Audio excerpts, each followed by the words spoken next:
Hi, I'm Steve Younis. Welcome to the Speeding Bulletin, your Superman news video recapping the events of the week May 6th to May 12th, 2016. Our top news stories this week included Batman v Superman will be available in a 4K Ultra HD Blu-ray release, Sci-Fi gives the Krypton TV pilot a green light, and Supergirl is renewed for a second season, but on the CW. Let's check out these stories and more in this week's Speeding Bulletin.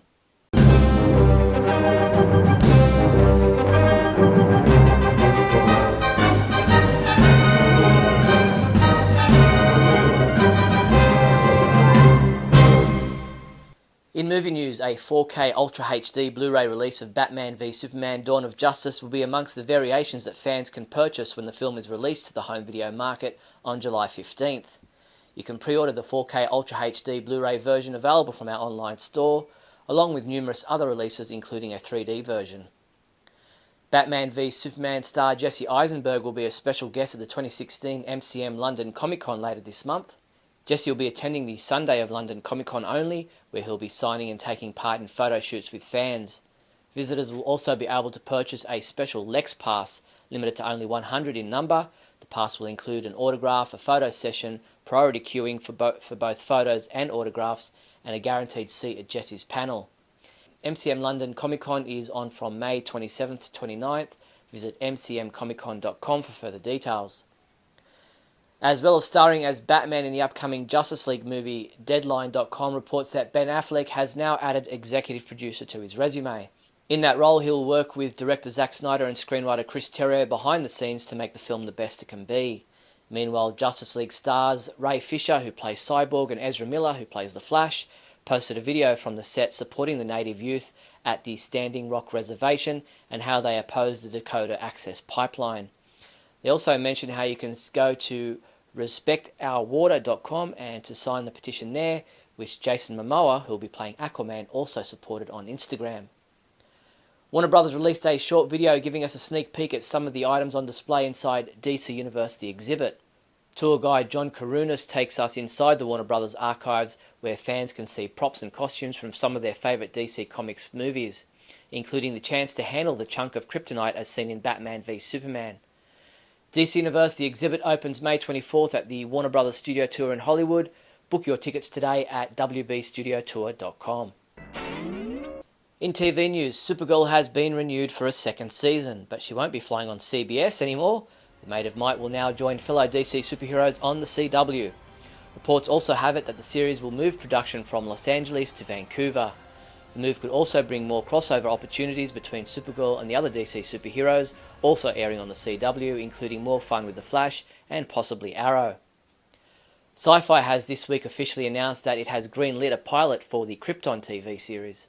Bill McGoldrick, Executive Vice President, said Krypton is one of the most iconic stories in the comic book universe.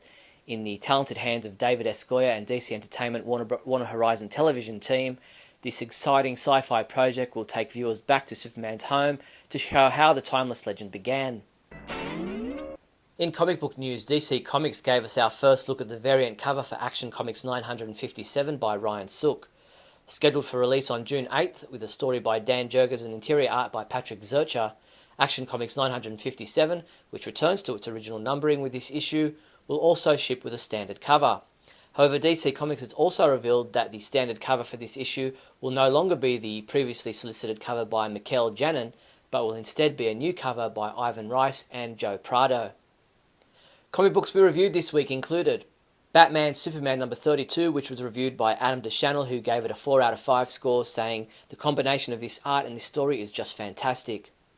Keith Summer reviewed Superman Coming of the Superman number 4, saying, "My main gripe with this series has always been the dialogue. It's so bizarre and out there at times," and he gave it a 3 out of 5. Injustice Year 5 Chapter 20 was reviewed by T.A. Hewitt, who gave it a 3 out of 5, saying, "Story-wise, the execution is better than expected." Superman comics available this week from May 11th include Injustice Year 5 Chapter 21 digital comic has been available since May 10th, Action Comics number 52, which is also available in a variant cover, Adventures of Supergirl number 1 print edition, DC Comics Bombshells number 12 print edition, Earth 2 Society number 12, Superman number 51 second printing, Batman Superman number 31 second printing, Action Comics number 51 second printing, Superman Wonder Woman number 28 second printing, and Kingdom Come 20th Anniversary Deluxe Edition hardcover.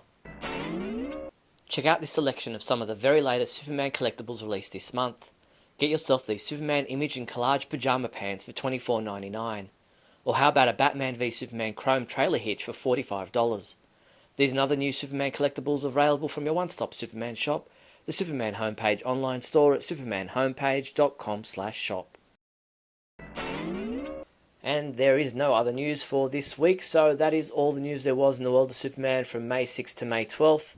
Please subscribe to our YouTube channel. I'm Steve Younis from supermanhomepage.com. Great Scott! Great Scott! Great Scott!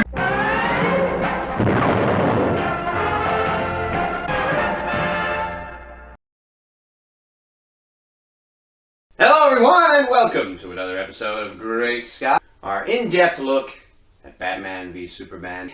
Go on to Superman. Overall in the film, I posit that he is super inspiring, super hopeful,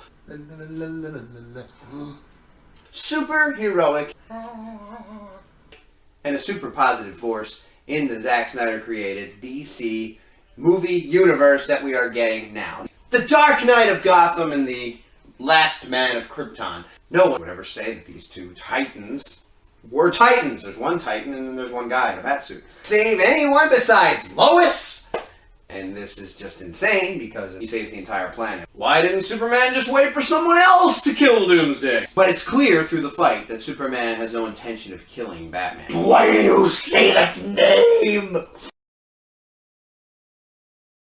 Superman now, the, according to some fans, non-beacon of hope, dark symbol that's in the movie, inspires him to stop being so nasty and to try and revert his ways, even when Alfred says you're doing new things that you never did before that I don't really like. Batman just answers, we're criminals, we've always been criminals, and that's the way it's going to be. But seeing Superman do what he does inspires Batman to change, and we will see some of those changes moving forward. But I assume we'll see some of the changes in the other direction when Jeff Johns and Ben Affleck bring us The Batman and a proposed series of a couple of movies starring Batman. We may see him in later days when maybe Robin's around or whatever, and whatever happens to Batman to get him to that point, to need Superman to rescue him, not in a physical way, but in a soul-saving way to bring him back to the side of the light, even though he's the Dark Knight. And this is what Superman does in this movie. And yes, he saves Lois a couple of times, but he also saves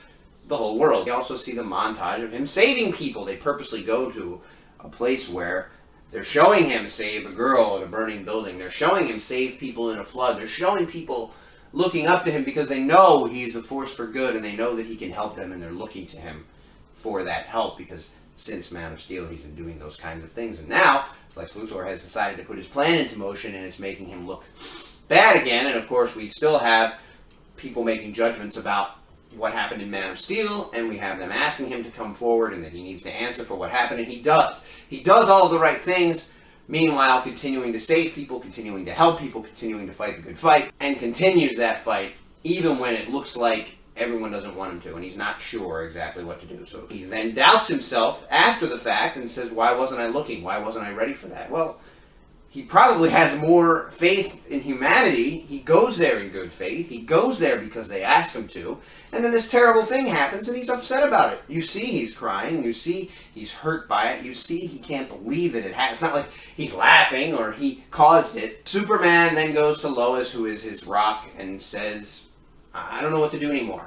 You used to stand for hope. Clearly now it stands for people trying to explode people and people shooting people in the desert and terrible things happening and everybody hating me. So a lot of fans are saying, well, Superman doesn't doubt himself like that. Superman doesn't have confidence problems. Superman doesn't ever think maybe he should stop being Superman. And of course all of that is untrue, as it's happened many times in the comics where he doubts himself, and then things that have happened have made him fly away into space and stay away for a long time.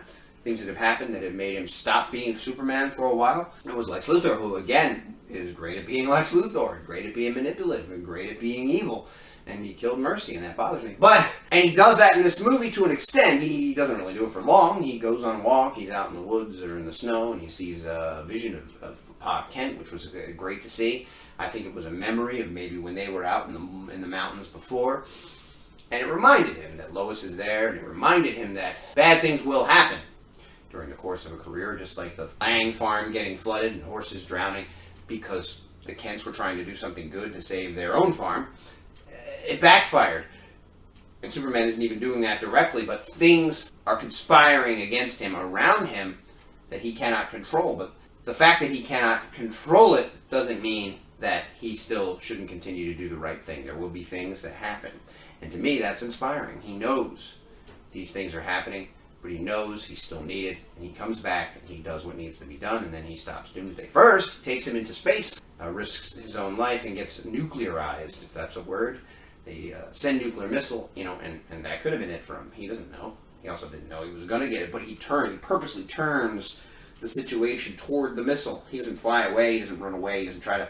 He, at no care to himself, tries to finish off Doomsday in that moment because he knows it's the only way to do it. Doomsday, of course, survives the explosion even better than Superman does. Superman's in bad shape up there. But then he comes back and he continues to fight again. He keeps going. That's what Superman does. And yes, Batman does it in the movie too. Wonder Woman does it in the movie too. Batman does a lot of diving out of the way and not too much helping against Doomsday, but he does fire the little green shell at him, the last one that he has in his weapon. So Batman is also fighting. But the point is, Superman is Superman in this movie. And people said he doesn't smile, he's not happy. I again would disagree with that. He's taking baths with Lois Lane. He smiles many times in that scene. He clearly loves being with her. He loves his life with her. He is very determined in his job at the plant. He wants to chase down this story. He thinks bad things are happening with Batman and Gotham. He doesn't think it's right. This is Superman. This is Clark Kent. This is the crusader against oppression. I don't know what people are seeing. No, it's not always bright and cheery, but there are some bad things happening in the movie. It's not a bright and cheery time, and to do a movie where there's a period of time where things are bright and cheery and birds are chirping and there's rainbows would obviously be a very different movie franchise and probably not particularly exciting or dramatic if everything is that great all the time. So yes, bad things happen and there isn't a lot of time for smiling for any of the heroes, but they all have their moments of levity, and probably Clark has the most. So I'm not really sure what people are watching in terms of saying that it's a Superman who doesn't smile and broods like Batman. He really isn't like Batman. He does have a moment, but it's a moment of his humanity. I think the point of the movie is showing how wrong Batman is and how human this guy is and how he's crestfallen because people are attacking him and because bad things keep happening despite all of his efforts, so he's hurting. And that's more human than Batman gives him credit for being. And I think that's the point of Superman's arc in the movie. And the continuation of that arc is an arc for Batman, and that is that he's this kind of a bad guy, killing people and doing bad things, but because of Superman, you start to see him come back a little bit from that. Thanks everybody for watching, and remember, men are still good. We gotta start the Justice League. I am your real Prince Charming, and I got in a Mickey Mom, and I don't know the words. What song is it?